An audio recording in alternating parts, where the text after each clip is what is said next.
Yeah, education is probably the one singular thread that runs through everything that we do. It's been a lot of the guide map for what it is that we publish.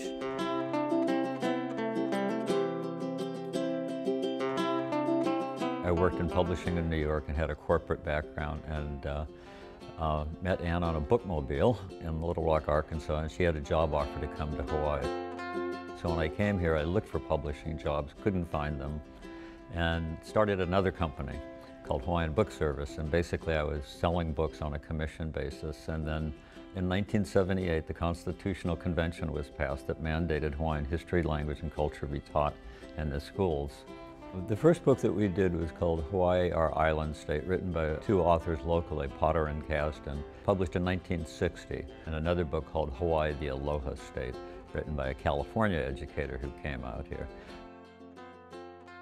When I started the company, I would visit every school in the state once a year. I would knock on the doors and visit with the school librarians, the teachers, etc., and trying to sell mainland stuff. And then I bought the rights to those two books because they kept saying we need something at that 4th grade level or at the 7th grade level. And those two books filled the niche. Our first original publication was called The Hawaiians of Old, written for the 4th grade by a teacher here, Betty Dunford. The Hawaiians of Old was designed in our dining room. She gave us a handwritten manuscript. She didn't even type, so this is how we started.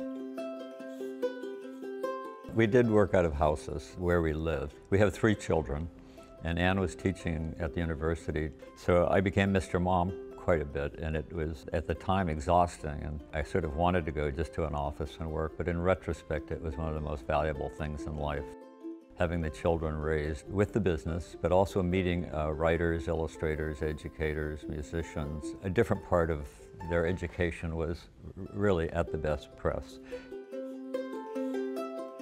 We used to pay our small boys like $1 an hour to shrink wrap film strip kits and things like that, until one day we found the older one had shrink wrapped the head of the younger one and put a straw in his mouth so he could breathe. He didn't get paid that day. Yeah, over the last 4 decades, we've had a lot of changes, successes and failures, and based on outside influences. The pandemic has certainly been our biggest challenge in the last few years. We're small, we're able to pivot. I think the biggest hurdles we've had were just the evolution of the book industry itself, from print to Amazon trying to sell everything, digital, just people's habits changing and wanting to be either educated or entertained in a different fashion.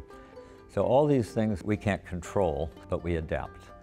We are committed to publishing local, regional materials. That started out with 1 book and it's expanded to the entire Pacific right now. Who we're doing this for is the local community. Really, and by that I mean also Micronesia, American Samoa, the Pacific that is part of Hawaii. We depend on the local population for our input, for our artists, our authors. Our translators, especially. Schools. It's because of this community that we're able to do what we do. And we try to supply what the community needs. We're a family-run business.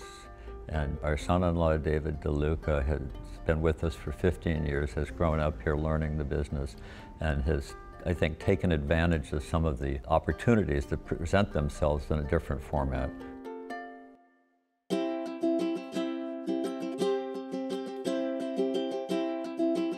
I feel honored to be able to carry on the work that they originally did with seeking out new generations and moving it forward, because local businesses, family businesses, particularly in Hawaii, that's the thread of what makes this place special, right? It makes that dynamic of how people want to seek out and interact with particular organizations or companies, is the localness of it. And when you have the ability to have something that becomes multi-generational, I think that there's much more of a profundity and a validity that solidifies the mission and objective of what that original company started off doing in the first place.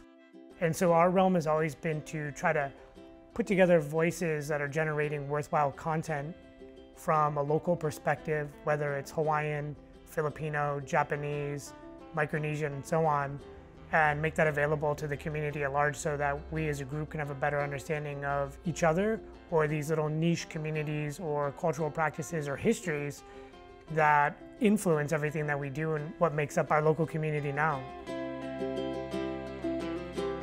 The shop was originally created in this mindset of being a community resource.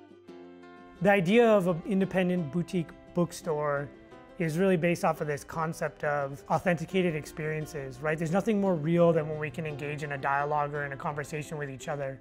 And the bookstore has provided us with the opportunity to do that with the people that we're creating content for. Oddly enough, we've grown during the pandemic. It turns out that having to stay at home is a reason to buy a book or a reason to start reading the books that you always wanted to. And the business that we're in of providing a service by generating educational textbook materials, but also in the same realm is producing popular interest titles, biographies, memoirs, children's books, nonfiction titles about Hawaii, and having a retail shop. All these things at their heart are providing community with resources from which they can read and learn and become more knowledgeable. I mean, there's always going to be an audience for books. We know that. There's always going to be an audience and a place for technology and the digitization of content. But it's our job to figure out where and how to make that appropriate for the right audience and the right kind of content.